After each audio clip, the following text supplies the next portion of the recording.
बिस्मिल्लाहिर्रहमानिर्रहीम। सहल बिन साद सादी रज़ी अल्लाह अन्हो से शागिर्दों ने पूछा कि जंग ओहद में नबी करीम सल्लल्लाहु अलैहि वसल्लम के ज़ख्मों का इलाज किस दुआ से किया गया था। सहल ने उस पर कहा कि अब सहाबा में कोई शख्स भी ऐसा ज़िंदा मौजूद नहीं है जो इसके बारे में मुझसे ज़्यादा जानता हो।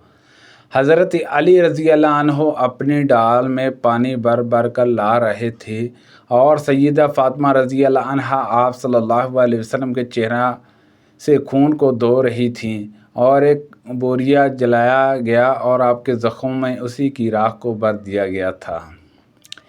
नबी करीम सल्लल्लाहु अलैहि वसल्लम ने माज़ रज़ी अल्लाह अन्हो और अबू मूसा रज़ी अल्लाह अन्हो को यमन भेजा। आप सल्लल्लाहु अलैहि वसल्लम ने इस मौके पर ये हदायत फरमाई थी कि लोगों के लिए आसानी पैदा करना, इन्हें सख्तियों में मुब्तला ना करना, इनको खुश रखना, नफ़रत ना दिलाना और तुम दोनों आपस में इत्तेफाक रखना, इख्तलाफ ना पैदा करना।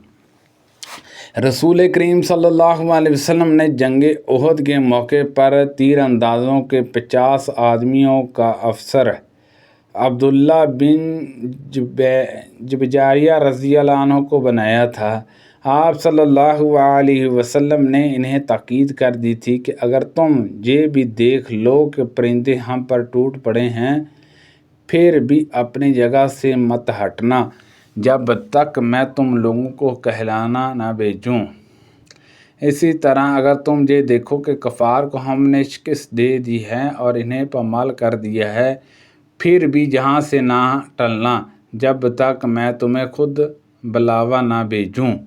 फिर सलामी लश्कर ने कफ़ार को शिकस्त दी। बरा बिन अज़ब रज़ी अल्लाह अन्हु ने बयान किया कि अल्लाह की कसम, मैंने मुशरिक औरतों को देखा कि तेज़ी के साथ भाग रही थीं, इनके पाजेब और पंडलियाँ दिखाई दे रही थीं और वो अपने कपड़ों को उठाए हुए थीं।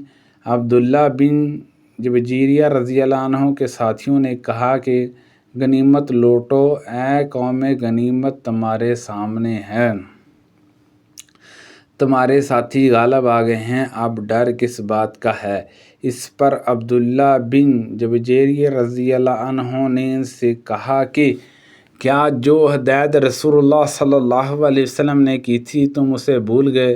लेकिन वो लोग उसी पर अड़े रहे कि दूसरे सहाब के साथ गनीमत जमा करने में शरीक रहेंगे।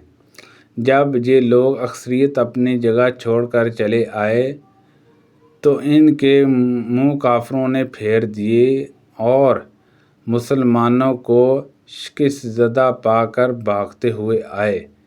यही वो घड़ी थी जिसका जिक्र सूरत अल इमरान में है कि जब रसूल करीम सल्लल्लाहु अलैहि वसल्लम तुमको पीछे खड़े हुए बुला रहे थे, इससे यही मुराद है। इस वक़्त रसूल करीम सल्लल्लाहु अलैहि वसल्लम के साथ 12 सहाबा के सिवा और कोई भी बाकी ना रह गया था। आखिर हमारे 70 आदमी शहीद हो गए। बदर की लड़ाई में अन हज़रत सल्लल्लाहु अलैहि वसल्लम ने अपने सहाब के साथ मुशरिकीन के 140 आदमियों का नुकसान किया था। 17 इनमें से कैदी थे और 17 मकतूल। जब जंग ख़त्म हो गई तो एक पहाड़ पर खड़े होकर अबू सफियान ने कहा, मोहम्मद सल्लल्लाहु अलैहि वसल्लम अपनी कौम के साथ मौजूद हैं। 3 मरतबा इन्होंने यही पूछा, लेकिन नबी करीम सल्लल्लाहु अलैहि वसल्लम ने जवाब देने से मना फरमा दिया था। फिर उन्होंने पूछा, क्या इब्ने अबी काफ अबू बकर रज़ी अल्लाह अन्हु अपनी कौम में मौजूद हैं? ये सवाल भी 3 मरतबा किया। फिर पूछा गया, इब्ने खत्ताब रज़ी अल्लाह अन्हु अपनी कौम में मौजूद हैं? ये भी 3 मरतबा पूछा गया। फिर अपने साथियों की तरह मुड़कर कहने लगे कि ये तीनों कत्ल हो चुके हैं। इस पर उमर रज़ी अल्लाह अन्हु से ना रहा गया और आप बोल पड़े कि ए खुदा के दुश्मन, अल्लाह गवाह है कि तू झूठ बोल रहा है। जिनके तूने अभी नाम लिए थे وہ سب زندہ ہیں اور ابھی تیرا برا دن آنے والا ہے۔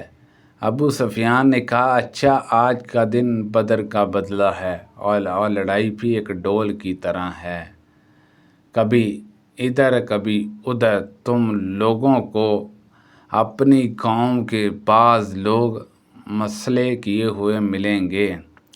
میں نے اس طرح کا کوئی حکم اپنے آدمیوں کو نہیں دیا تھا، لیکن مجھے ان کا یہ عمل برا بھی نہیں معلوم ہوا۔ اس کے بعد وہ فخریہ رجس پڑھنے لگا۔ ہیبل بت کا نام بلند رہے۔ آپ صلی اللہ علیہ وسلم نے فرمایا تم لوگ اس کا جواب کیوں نہیں دیتے؟ صحابہ رضی اللہ عنہم نے پوچھا ہم اس کے جواب میں کیا کہیں یا رسول اللہ صلی اللہ علیہ وسلم؟ آپ صلی اللہ علیہ وسلم نے فرمایا کہو کہ اللہ سب سے بلند اور سب سے بڑا بزرگ ہے۔ ابو سفیان نے کہا ہمارا مددگار عزیز بت ہے اور تمہارا کوئی بھی نہیں۔ آپ صلی اللہ علیہ وسلم نے فرمایا جواب کیوں نہیں دیتے؟ صحابہ نے عرض کیا یا رسول اللہ صلی اللہ علیہ وسلم اس کا جواب کیا دیا جائے؟ ان حضرت صلی اللہ علیہ وسلم نے فرمایا کہو کہ اللہ ہمارا حامی ہے اور تمہارا کوئی نہیں۔ رسول اللہ صلی اللہ علیہ وسلم سب سے زیادہ حسین، سب سے زیادہ سخی اور سب سے زیادہ بہادر تھے۔ بے شک انہوں نے کہا کہ ایک مرتبہ رات کے وقت اہل مدینہ گھبرا گئے تھے کیونکہ ایک آواز سنائی دی تھی۔ پھر ابو طلحہ رضی اللہ عنہ کے ایک گھوڑے پر جس کی پیٹھ ننگی تھی رسول کریم صلی اللہ علیہ وسلم حقیقت معلوم کرنے کے لیے تنہا اطراف مدینہ میں سب سے آگے تشریف لے گئے۔ پھر آپ صلی اللہ علیہ وسلم واپس آ کر صحابہ رضی اللہ عنہم سے ملے تو تلوار آپ صلی اللہ علیہ وسلم کی گردن میں لٹک رہی تھی اور آپ صلی اللہ علیہ وسلم فرما رہے تھے کہ گھبرانے کی کوئی بات نہیں، گھبرانے کی کوئی بات نہیں۔ اس کے بعد آپ صلی اللہ علیہ وسلم نے فرمایا میں نے تو اسے دریا کی طرف پایا۔ تیز دوڑنے میں آپ صلی اللہ علیہ وسلم کا اشارہ گھوڑے کی طرف تھا۔ سبحان اللہ عز و جل۔ اللہ پاک سے دعا ہے کہ اللہ پاک ان حدیثوں پر عمل کرنے کی توفیق عطا فرمائے۔ اللہ پاک ہم سب کو صحت و تندرستی عطا فرمائے۔ صدقہ جاریہ سے دوسرے لوگوں تک زیادہ سے زیادہ شیئر کیجیے۔ آمین بجاہ النبی الامین صلی اللہ علیہ وسلم۔